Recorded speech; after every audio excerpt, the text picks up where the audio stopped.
Music lovers who also have a taste for fine food and wine know San Francisco's Outside Lands Festival inside out. And so does our John Blackstone.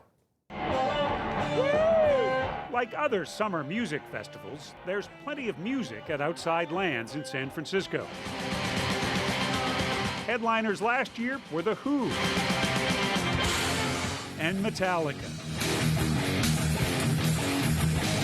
But for a decade now, Outside Lands has been about more than music. It also features food from celebrity chefs, fine wine, and craft beer. Other summer festivals have taken notice. As they line up bands for this year, festival promoters across the country are raising the bar on food and drink, often inspired by the success of Outside Lands. This is a few levels north of beer and hot dogs, trust me. Lars Ulrich, Metallica's drummer, comes to Outside Lands every year, whether he's playing or not. So we come and we check out the bands and we have a little, little glass of wine, a little cheese, a little food. I mean, this is a very sort of Northern California eccentric festival.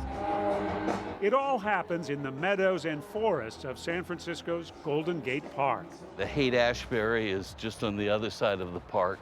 Greg Perloff, one of the creators of Outside Lands, remembers Golden Gate Park as the epicenter of the Summer of Love, 1967. It wouldn't be the same anywhere else. No, absolutely. Golden Gate Park, as you know, in the 60s, was known for putting on concerts. Where hippies once picnicked, Outside Lands now offers the Feast in the Trees, prepared by renowned chefs like Los Angeles restaurant owner Roy Choi. So in the food business, it's known, Outside Lands. Yeah, I mean, Outside Lands is like a pioneer, you know what I mean? So I think that's what makes it unique. So do you have to put on a three-course meal by a celebrity chef now? Is that the standard that you've set at Outside Lands? Boy, I hope not. We try and amaze people and give them something new every year. The beer at Outside Lands comes from 30 different craft brewers.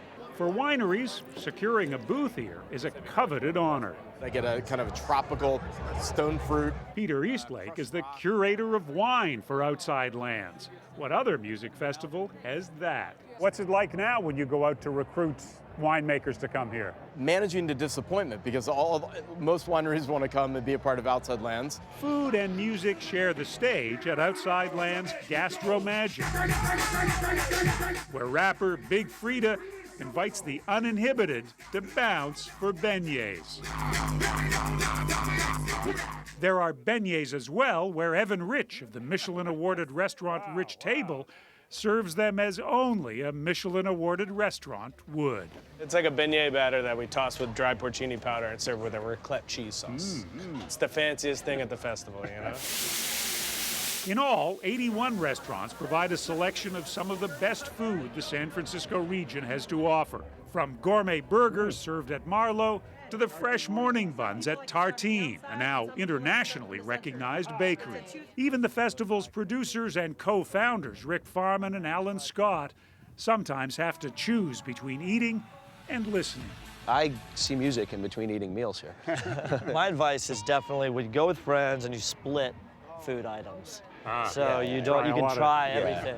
For all its influence on other summer festivals, there's one thing about Outside Lands the others can't copy, don't want to copy: the weather.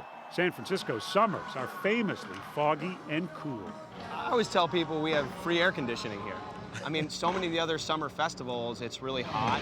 But the weather was no surprise for Metallica's Lars Ulrich. The San Francisco area is Metallica's home. It's also part of the charm.